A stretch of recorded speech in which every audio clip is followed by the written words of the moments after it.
Salamat sa Ginoo mga igsuon. Ang biya karon medyo adunay mga shocking nga mga panghitabo, pero salamat nga buhi ta mga kaigsuon. Amen. Praise God. Ako ang sige follow up I made it to mga igsuon sa iyang pag-umangkon. So, pero medyo okay naman mga kaigsuonan mo na ang ilang pamilya baga-baga ra na sa ato ang diri sa church. Ang ilang pamilya mo murag nabahin ng utok ron ba kay na namatay o niya Hospital. na hospital. Amen. Praise the Lord niya. Kalit nga kamatayon ni Brad Public. So, gihapon mga kaigsuonan, pasalamat kay putas Ginoo kaya mga buhi. Kita ra mo kasabot mga buhi. Ang mga patay sila ra mo kasabot mga patay. Praise the Lord. Sa kasahod rin mga kaigsuonan sa Psalms 92. Ingon dire. Isa gini sa pirmi gina kung halos gina ko na ibalik-balik ba sa my birthday. Ingon din sa Psalms 92:1, it is a good thing to give thanks unto the Lord and to sing praises unto thy name, O Most High, to show forth thy loving kindness in the morning and thy faithfulness every night. So kung mabasa nimo diri, bisan pag dili ka mo kung ang whole nga chapter imong mabasa, bisan pag walay makasulat kaysa mga King James Version naman gina nakasulat kung kaysa nagsulat Sons of Korah ba or Asaph ba or si King David ba sa Psalms of David. So klaro gid mga kaigsoon mas magisgot kay instrument o gilain di ang kasagaran magisgot si David gid most of the time pero nagisgot gyapon sila Sons of Korah kay upat ang writer sa Psalms. So klaro mga kaigsuonan nga si David ato makita unsa ang iyang build sa pagpangalagad sa Ginoo. Dili basihan mga kaigsuonan ang imuhang kadugayon or born Christian ka nga inana ka well developed ang imong relasyon sa Ginoo. Pero kung si David ang atong istudyan, makaingon sila tungod sa iyang medyo kalisod sa iyang pagkabata, build up ba niya ba? Dito siya nagkanaay pinasay gyud nga relasyon sa Ginoo. Kung imo mabasa yung kinabuhi, kuan gid siya kanang ligdong kumbaga dikit sa Ginoo o niya will inform siya may tungod sa Dios. Kaya ngani daghan siya mga gisgutan diya sa iyang mga sulat nga mga ma-amaze ka ba unsa niya gihulagway ang Ginoo. Unsa niya gihulagway ang iyang pagdaig. Unsa niya gihulagway ang pagka-sovereign sa Ginoo. Subot pasabot nanong iya na ibaluan, na may mga prophet sa una siguro, mga bold gid ba nga preacher, pero makaingon kita 80 to 90% sa mga sulat ni David iya gin personal experience.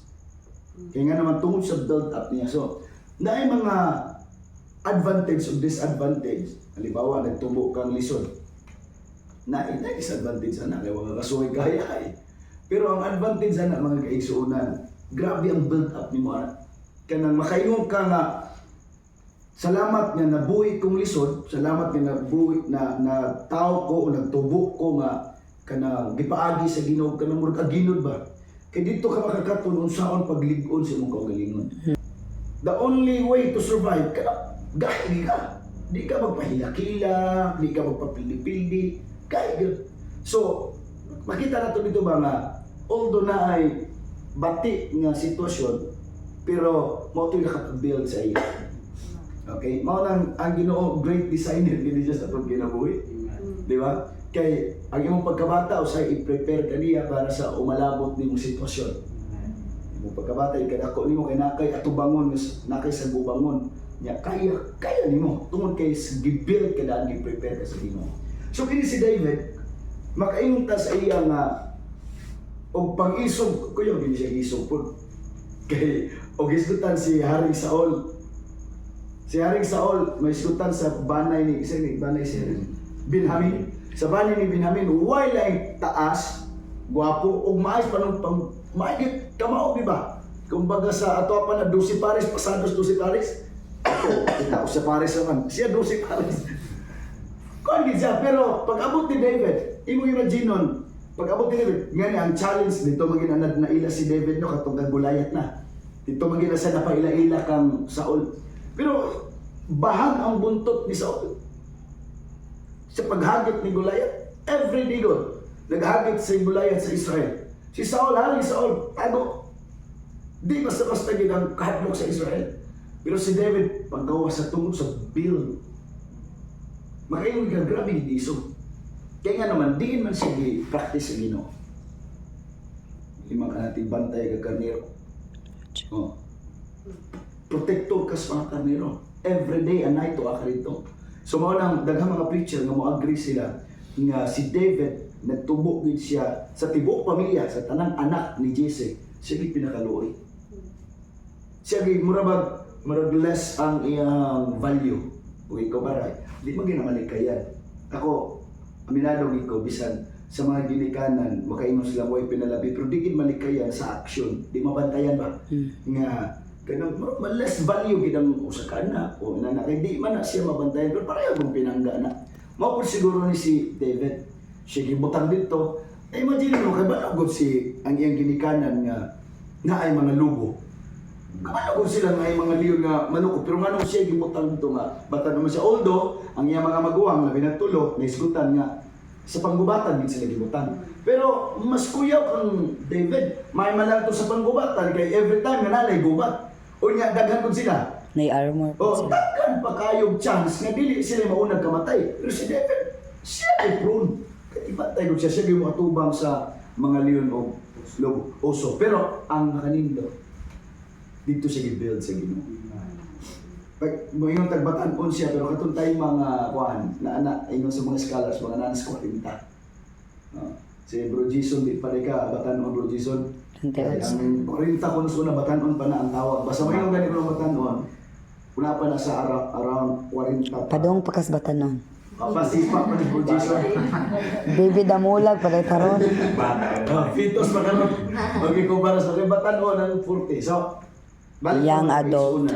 Ingon siya, it is a good thing to give thanks unto the Lord. Yes, amen. It is a good thing to give thanks unto the Lord.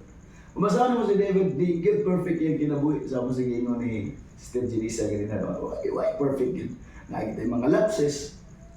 Eh grabe, pamilya pala niya, tanang bati kita niya, murag, baga ang iyang pamilya, gaway-away. O ang iyahang mga anak, nagmilugusan. Oh, bakit dilubyo pa kayo dilubyo ba lang yung kinabuhi. Pero kasagaran sa sulat ni David, sige pasalamat sa Ginoo. Di ba? Kaya tinuod nga mapasalamat. Ang value o kabugaton sa tinuod nga pagpasalamat diha kuha ka sa mga bati nga imong nahiaguman.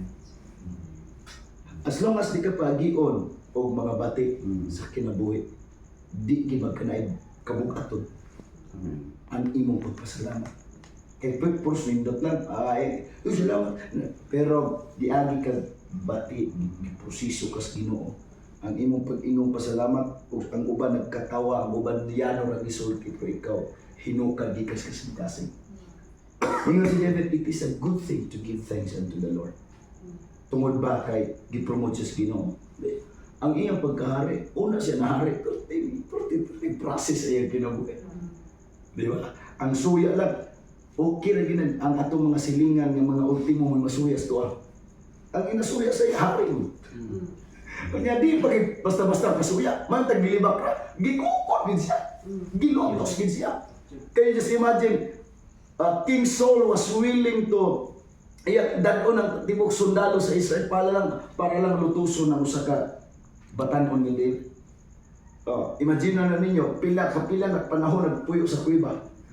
Imagine nyo, kapila panahon bidagan siya. Kaya di mo kasi musukol kang Saul. Kaya naman siya, that's not the anointed. Di niya ilabdan. Nituugid siya sa word sa mga prophets. Ingon ang Ginoo dito sa mga propeta. Ipasulti po sa mga propeta na tos katawan na that's not the anointed. O niya, sana, do no harm sa mga prophets. Mo nang isunod siya ka propetang Samuel, niya para niya leader gid niya si Saul. Bahala pag sige siya dagan. Basta kay di niya ilabtan ang hari. Di ba? Pero siya na hari. Siya na sa mata sa Ginoo hari na si David. Pero siya yo di. Di ano gidihugan eh. Di na to nilabtan dagan siya sig dagan. Imagine na nimo di ka kasukot. Ya, digo siya. Pero dito guys siya giproseso sa Ginoo. Ang iyang loob gipalig ko ng maayo. Bisan tuod og isog siya pero itagaan siya bugma nga pinasay. Itagaan siya kanang pagsabot nga pinasay nga naman gi-build siya dito. Sige lagi siya pasalamat sa Ginoo. Grabe gid ang iyang pagpasalamat sa Ginoo, pag-awit sa Ginoo. Di lang simpleng pagpasalamat, giawit pag niya. Praise the Lord. So inana mga kaigsuunan, ang ato ang dapat buhaton isip Kristohanon. Ingon sa verse 2, to show forth thy loving kindness in the morning and thy faithfulness every night. Ingon daw, sa pagmantala sa imong mahigugmaong kalulot sa buntag o sa imong pagkamatinumanon sa matagabi. Huwag kayo sa buntag magiging mga kaigsuunan na kay buhaton para sa Diyos. Amen? Na tayo buhaton para sa Diyos mga kaigsuunan. Atong pasalamatan ng Ginoo, atong i-declare ang iyang kaayo sa atong mga kinabuhi. Praise the Lord, hallelujah. Kaysa dihang atong i-declare mga kaigsuunan, mas gina-attract nato ang mga nindot nga butang sa atong kinabuhi. Every moment nga pasalamat ka, every moment nga i-declare nimo ang kaayo sa Ginoo, dili ang mugawa sa imong mga ngabil, ang mga sige reklamo, sige murmur mga kaigsuunan, diha ang pinasahi ng mga pabor sa Ginoo.